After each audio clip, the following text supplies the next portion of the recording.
রাজনৈতিক দল এনসিপি যিনি লিডার সাহেবগঞ্জ বাগদা ফার্মে সমাবেশ করে একটা ঘোষণা দিয়েছেন যে তারা অতি শীঘ্রই সেখানে ইপিজেড এর নির্মাণ করবেন, শুরু করবেন।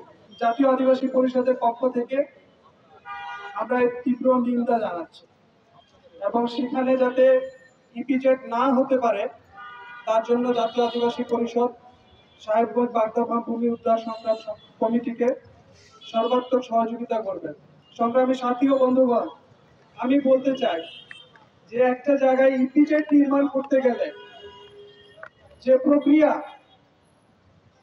সেটা বাংলাদেশ সরকারের, যেটা আমাদের পরিবেশ মন্ত্রণালয় আছে বা আন্তর্জাতিক যে সনদ আছে, আমরা যেটাকে বলতেছি ইউএন ড্রিপ বা United nation declaration on the rights of indigenous people বা আইএলও কনভেনশন 107, যেটা হচ্ছে যে অলরেডি বাংলাদেশ সরকার অনুস্বাক্ষর করেছেন, এবং আইএলও 169, যেটাতে সপ্তম পঞ্চবার্ষিকী পরিকল্পনা এবং অষ্টম পঞ্চবার্ষিকী পরিকল্পনায় বাংলাদেশ সরকার সেটা বাস্তবায়নের একটা হচ্ছে যে প্রতিশ্রুতি দিয়েছিলেন।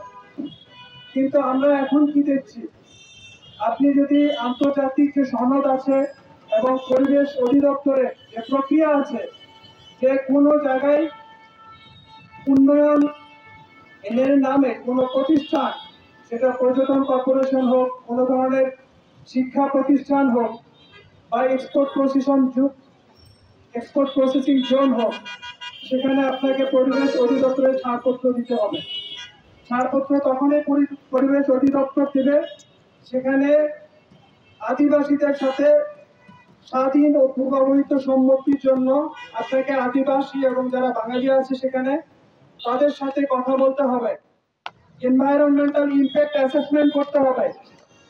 সংগ্রামী সাথী ও বন্ধুগণ, আমি বলতে চাই এবং গাইবান্ধার যারা ডিসি সাহেবরা আছেন একের পর এক, আপনাদেরকে বলতে চাই, স্থানীয় অনেক জনগণ সেখানে ইপিজেড চাইতেই পারে, এটা হচ্ছে যে তাদের সাংবিধানিক অধিকার।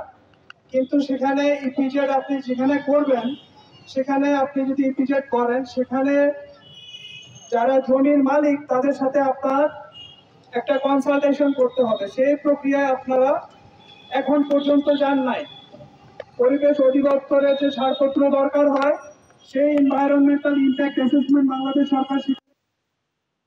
বন্ধুগণ, আমি বেশি কথা বলবো না, সুষ্ঠু একটা প্রক্রিয়ায় আপনাকে বাংলাদেশের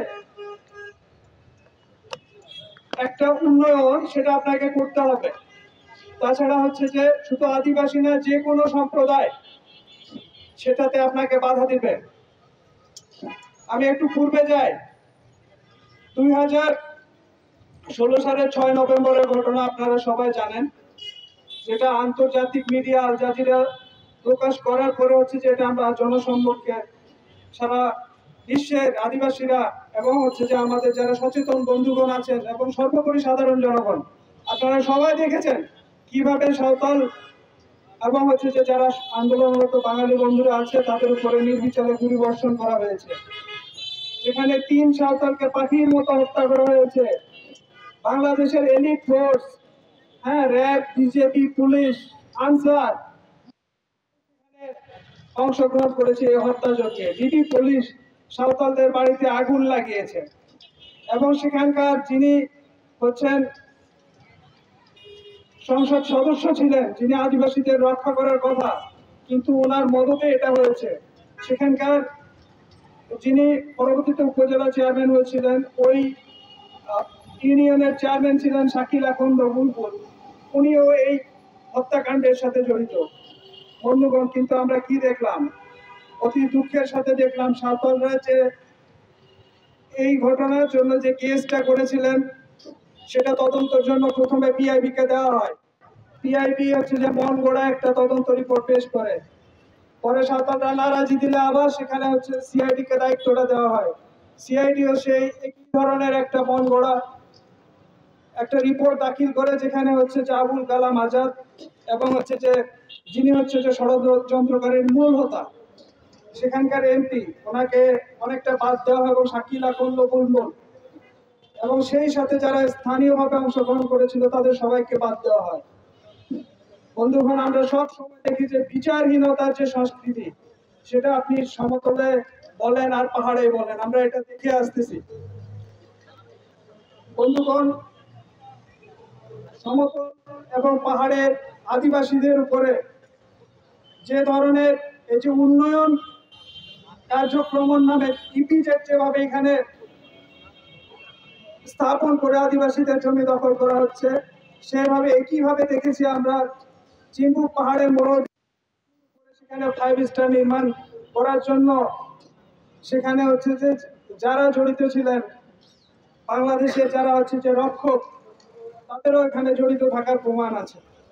পরবর্তীতে আমরা দেখেছি বন্ধুগণ যে ইকো ট্যুরিজমের নামে খাসি এবং গারোদের যে জমি, সেটা দখল করার ক্ষেত্রেও কোনো ধরনের আদিবাসীদের সাথে স্বাধীন এবং পূর্ববহিত সম্মতি, যেটা তাদের সাথে আলাপ আলোচনা করা দরকার, সেটার কোনো আমরা নজির দেখি না।